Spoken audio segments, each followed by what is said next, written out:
दोस्तों, world gold में आपका स्वागत।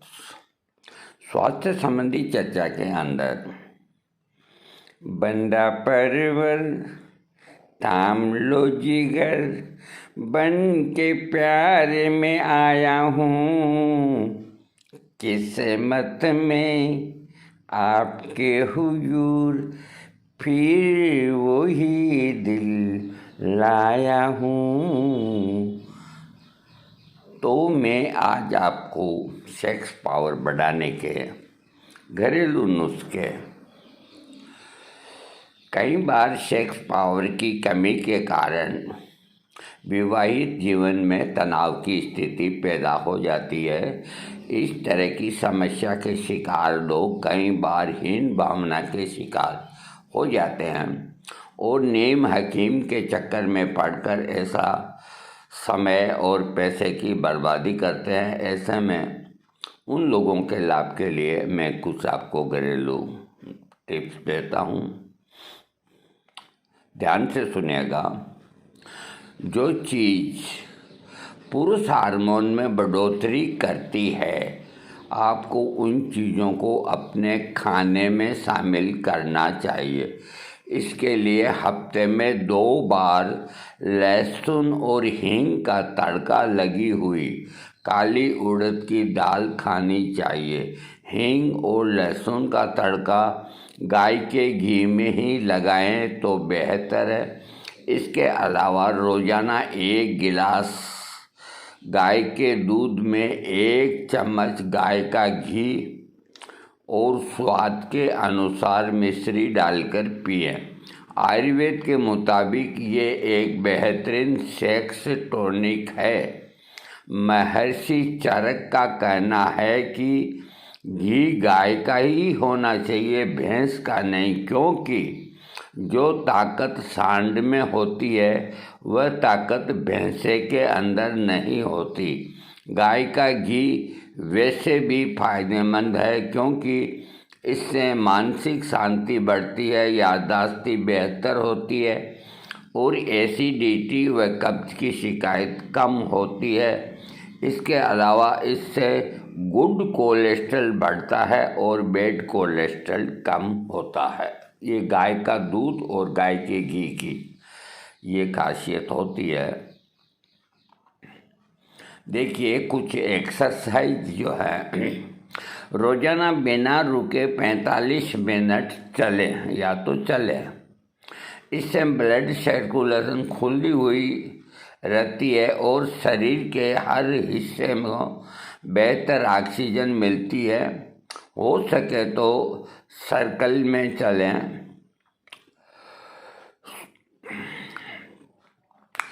सूरत के मशहूर वैद्य बाणलाल के मुताबिक सर्कल में चलना सीधे चलने से बेहतर होता है। ऐसा करने से मानसिक शांति मिलती है और डायबिटीज के मरीजों के लिए तो बहुत ही मुफीद है ये।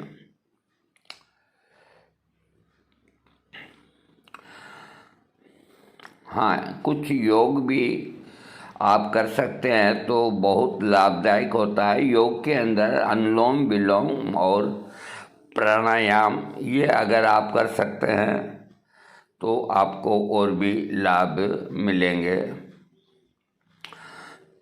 सावधानी, डायबिटीज, सिगरेट, तंबाकू,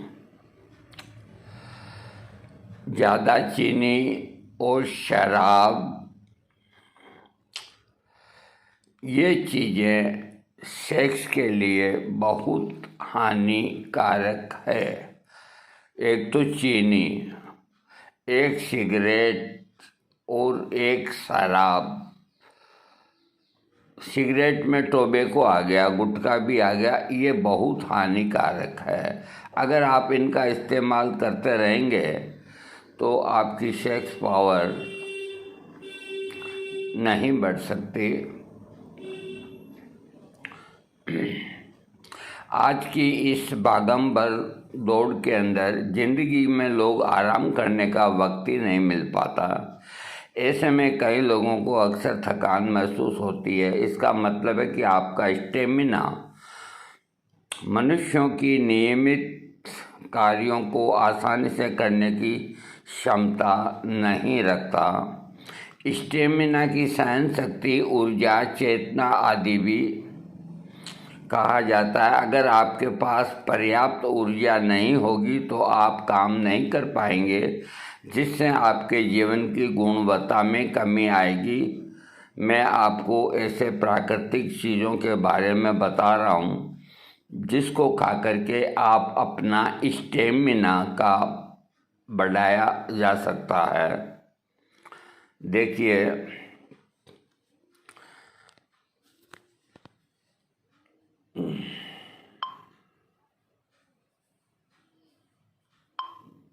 हाँ, शकरकंदी, अभी इस मौसम में शकरकंदी आने लगी है। एक चीज़ का ध्यान रखें, जितने गुण लाल शकरकंदी में होते हैं सफ़ेद में नहीं। शकरकंद में कार्बोहाइड्रेट काफ़ी मात्रा में पाया जाता है, जो शरीर में ऊर्जा के निर्माण के लिए कार्बोहाइड्रेट की ज़्यादा ज़रूरत होती है। केला, केले में पोटेशियम काफ़ी मात्रा में पाया जाता है, जो शरीर में कुछ विशेष प्रकार के हार्मोन्स का उत्पादन बढ़ाता है, जिससे शरीर में ऊर्जा का स्तर बढ़ता है। यहाँ तक कि कसरत करने से पहले भी केले का सेवन किया जा सकता है। कॉफ़ी में कैफीन पाया जाता है, जो केंद्रीय तंत्रिका तंत्र को उत्तेजित करके उसे सक्रिय रखता है। इससे आपके शरीर पूरे दिन सक्रिय और ऊर्जा से भरा रहेगा। इसका मतलब ये नहीं कि आप दिन भर ही कॉफ़ी पिए। अंडा नाश्ते में खाया जाने वाला ऐसा पदार्थ है जो आपको दिन भर ऊर्जावान बनाए रखता है, क्योंकि इसमें प्रोटीन काफ़ी मात्रा में पाया जाता है। इस तरह ये आपके डाइजेशन को भी ठीक रखता है। हाँ, पीनट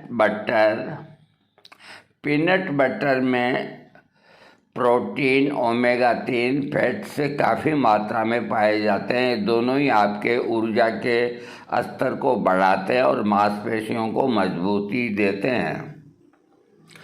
ओट्स में भी ज़्यादा मात्रा में कार्बोहाइड्रेट होता है। इसको नाश्ते में खाने से काफ़ी फ़ायदा होता है। यह आपके स्टेमिना के स्तर को दिन भर बनाए रखता है। आवोकाडो एक विशेष फल होता है जिसमें एंटीऑक्सीडेंट काफ़ी मात्रा में पाए जाते हैं। ये शरीर की अनुकूल स्तर की ऑक्सीजन देता है, जिसकी आवश्यकता शरीर की हर कोशिकाओं को होती है। इस तरह आपके स्टेमिना को बढ़ावा मिलता है। हाँ, ये कुछ मैंने आपको टिप्स दिए हैं, तो आप इनका लाभ उठाएं। आप अगर यही सोचें कि हम सिर्फ दवा खा करके पहलवान बन जाएंगे या बिल्कुल हमारा सेक्स का और का सारा स्टेमिना सही हो जाएगा, तो ये इम्पॉसिबल है। देखो, बैसाखी के सहारे कुछ देर चला जा सकता है। आगे पीछे अपने पाँवों से ही चलना आदमी को रियाज करना चाहिए। तो दवा के साथ आपको दुआ भी मिलनी चाहिए भगवान की ओर से, ईश्वर की ओर से, और उसके साथ में दवा को काम करने के लिए, बेहतर काम करने के लिए कुछ आपको भी उस दवा को हेल्प करनी चाहिए कि तू काम कर, मैं तेरी मदद करता हूँ। ये नहीं कि दवा खा करके सो गए और दवा खा करके उठ गए, तो ऐसे काम नहीं बनना। कुछ एक्सरसाइज, कुछ पीटी या कुछ व्यायाम या कुछ जिम जाना अथवा हाथ पैर हिलाना, दिमाग को तनाव नहीं रखना, छोटी मोटी बात पे झगड़ा नहीं करना, ऐसी कई चीज़ें हैं जो आपको कोई वैद्य नहीं बताएगा।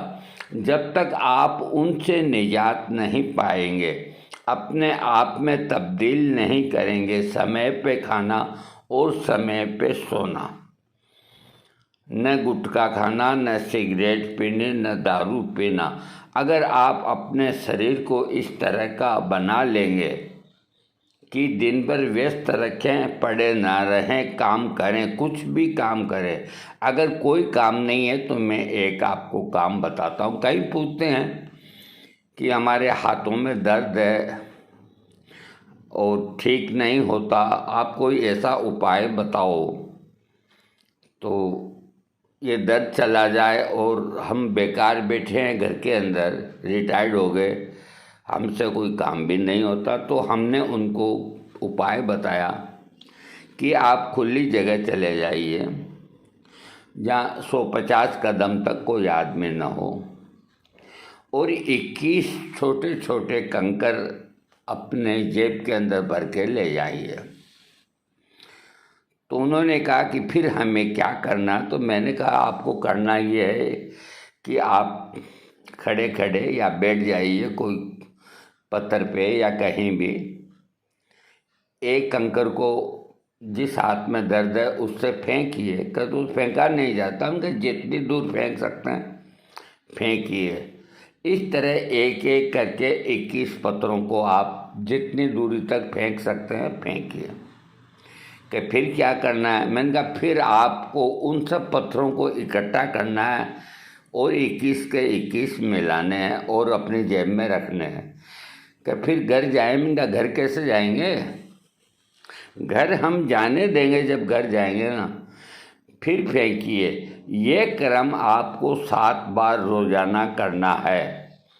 तो इस तरह एक आदमी ने ये क्रम किया तो उसके दाहिने भुजा का दर्द चला गया। तो ऐसे अगर कहें कि तुम इसको यूँ रोज़ घुमाया करो तो नहीं घुमाएगा। तो ऐसी जो मतलब यूँ मान के चलो कि कहीं कोई किताब में ऐसी बातें नहीं लिखी कि इस तरह की भी एक्सरसाइज करवाने का और करने का। ये मैंने एक डॉक्टर से सीखा है। वो अपने रोगियों को जिनके हाथों में दर्द होता था तो कंकर दे के कहता कि 21 बार फेंको, 21 बार इकट्ठा करो, 21 बार फेंको।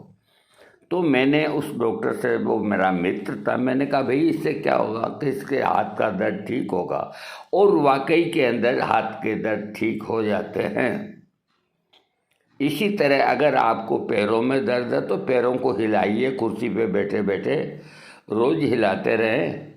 इसमें तो आपको कहीं पैसे लगते नहीं हैं। अंगुलियों में दर्द है तो अंगुलियों को यूँ करते रहें आप, फालतू दिन में बैठे बैठे यूँ करने में क्या लगता है? 10-20 बार इससे किया, 10-20 बार उससे किया। गर्दन में दर्द है, ये करते रहें। छाती में अगर कुछ ऐसे हल्का हल्का दर्द है तो अपना ये सूखा हाथ, अगर आप 5 मिनट करके देखो, मेरी बात पे मोहर लग जाएगी, आपको आराम मिलेगा। इससे क्या होता है, कैसे आराम मिलता है ये मैं बताता हूँ। जैसे आप ये कपड़ों के ऊपर ही, जैसे मैं ये कर रहा हूँ ना, तो इससे एक तो मांसपेशियाँ हैं जो उत्तेजित है वो शांत होती है, और उत्तेजित होने से ही दर्द उत्पन्न होता है और शरीर को कुछ गर्माहट मिलती है तो दर्द चला जाएगा। इसी तरह आपका अगर भोजन करते हैं जबाड़ा पूरा नहीं खुलता है तो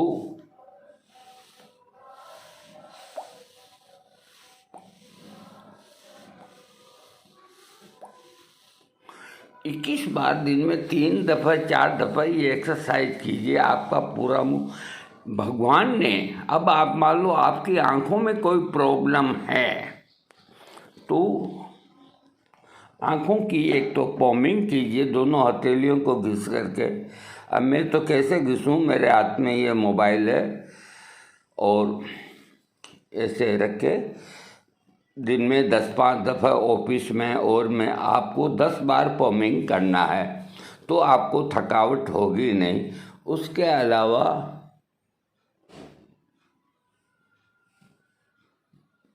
ये इस हाथ से खूब खूब आहिस्ता आहिस्ता,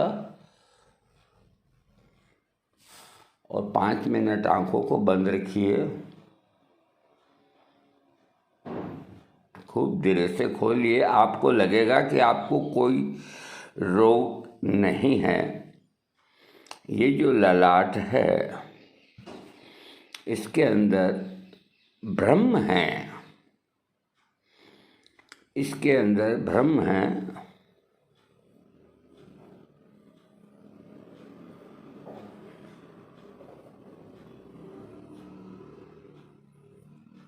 इस तरह 5-10 मिनट ऐसा करने से, ये कोई मालिश नहीं है, न कोई दवा लगानी है।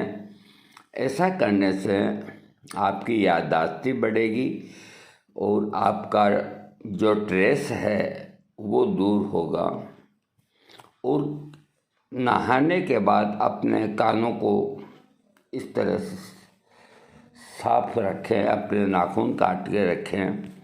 भगवान ने, अंत में मैं वीडियो समाप्त करने के पहले एक बात बताता हूँ कि ईश्वर ने आदमी की उत्पत्ति की है, हर एक प्राणी मात्र की उत्पत्ति की है। आज जो सड़क पे लावारिस गायें या और कोई पशु, उनकी कौन डिलीवरी कराता है, ये मेरे को आप बताओ। उनको तकलीफ भी होती है, कोई पास में नहीं आता और खुद ही वो डिलीवरी करती है। बच्चा नीचे आ जाता है, खेलने लगता है, सारा काम संपन्न हो जाता है। और जानवरों का ये खुद का ही होता है, कोई उनके न तो नर्स आती है, न कोई उनकी सर्जरी होती है, न कुछ और होता है। तो फिर पहले भी जब ये सर्जरी नहीं होती थी तो स्त्रियों की डिलीवरी घर पे ही होती थी, और घर की बहन बेटियां इतनी समझदार होती थी कि वो इजी डिलीवरी करवा देती थी। उसके बाद थोड़ा सुधार हुआ तो दाई माई का आना जाना घर में शुरू हुआ, तो वो करती थी। अब धीरे धीरे वो गायब हो गई, तो नतीजा ये निकला कि हम आधुनिक हुए। आधुनिक नहीं हुए, इसको आधुनिकता नहीं कहेंगे, हमारा पतन हो गया।